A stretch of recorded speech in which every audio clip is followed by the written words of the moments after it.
नमस्कार दोस्तों, मैं हूं मनीष और आप देख रहे हैं द न्यूज़ 9x में आप सभी का स्वागत है।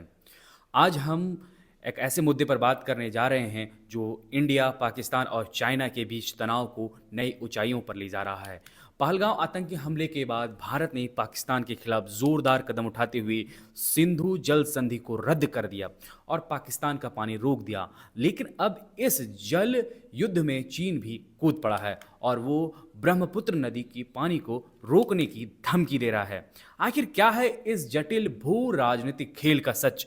चलिए जानते हैं इस वीडियो में। दोस्तों, जम्मू कश्मीर के पहलगांव में हुए आतंकी हमले ने पूरे देश को झकझोर दिया। इस हमले में 26 लोग मारे गए, जिसमें ज़्यादातर पर्यटक थे। भारत ने इसे पाकिस्तान समर्थित आतंकवाद का नतीजा माना था और तुरंत कड़ा कदम उठाया।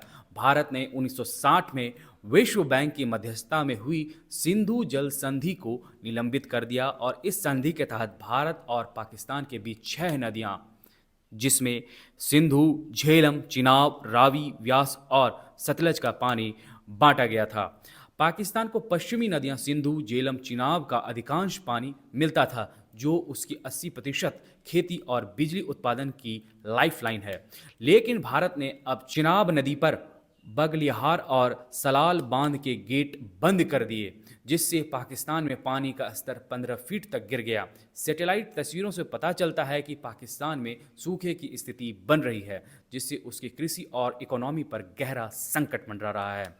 पाकिस्तान के नेता जैसे बिलावर भुट्टो और ख्वाजा आसिफ इसे युद्ध की कार्रवाई बता रहे हैं और धमकी दे रहे हैं कि या तो पानी बहेगा या खून बहेगा। लेकिन भारत अपने रुख पर अडिग है और सीज फायर के बावजूद सिंधु जल संधि को बहाल करने का कोई इरादा नहीं दिख रहा है।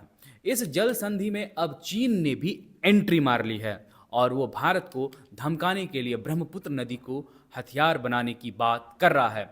बीजिंग के centre for China and globalisation के उपाध्यक्ष विक्टर जिकाई गाओ ने इंडिया टुडे को दिए एक इंटरव्यू में कहा, जैसे भारत ने पाकिस्तान का पानी रोका है, वैसे ही चीन भी ब्रह्मपुत्र का पानी रोक सकता है।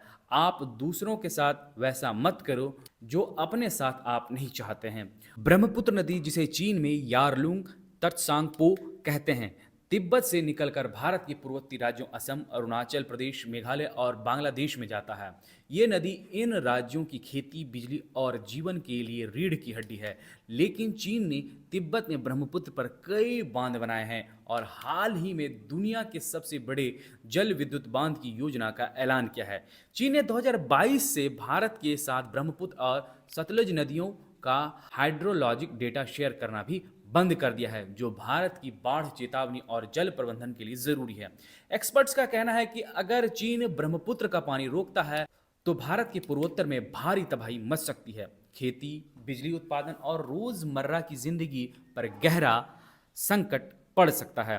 भारत इस धमकी को हल्के में नहीं ले रहा। जल शक्ति मंत्रालय ने नई जल विद्युत परियोजनाओं को तेज करने का फैसला किया है, जिसमें सिंधु बेसिन पर 3 नई परियोजनाओं और 2 मौजूदा प्रोजेक्ट को स्टोरेज प्रोजेक्ट में बदलने की योजना शामिल की है। इंडिया अरुणाचल और असम में फास्ट ट्रैक बांध बनाकर पानी स्टोर करने की तैयारी कर रहा है, ताकि चीन की किसी भी हरकत का जवाब दिया जा सके।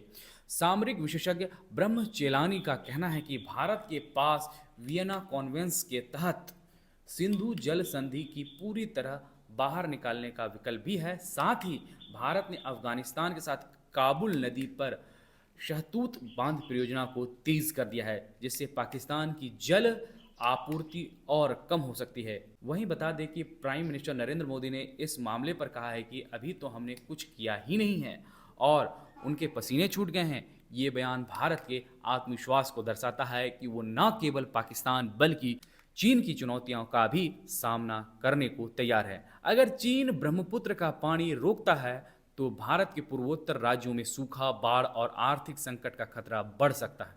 लेकिन भारत के पास भी नदियां हैं और वे अपने जल संसाधनों का बेहतर प्रबंध कर सकता है। दूसरी ओर पाकिस्तान की स्थिति ज़्यादा नाजुक है, क्योंकि उसकी इकोनॉमी और एग्रीकल्चर पूरी तरह से सिंधु नदी पर निर्भर करती है। पाकिस्तान ने विश्व स्वास्थ्य संगठन यानी WHO में भारत पर जल युद्ध छेड़ने का आरोप लगाया है और कहा है कि इससे उसके 24 करोड़ लोगों की जिंदगी खतरे में आ सकती है। लेकिन भारत का कहना है कि आतंकवाद और जल संधि एक साथ नहीं चल सकते हैं। तो दोस्तों, ये जल युद्ध अब केवल भारत और पाकिस्तान के बीच नहीं, बल्कि चीन के साथ भी एक भू राजनीतिक शतरंज बन चुका है। भारत अपने रुख पर अडिग है और चीन की धमकियों के बावजूद मजबूती से जवाब देने को तैयार है। आप क्या सोचते हैं? क्या भारत को और सख्त कदम उठाने चाहिए या इस मामले को कूटनीति से सुलझाना चाहिए? अपनी राय हमारे कमेंट बॉक्स में ज़रूर दें। अगर आपको ये वीडियो पसंद आया हो तो लाइक करें, शेयर करें, सब्सक्राइब करना ना भूलें, घंटी बजाएं ताकि आपको हमारी हर अपडेट मिल सके। शुक्रिया।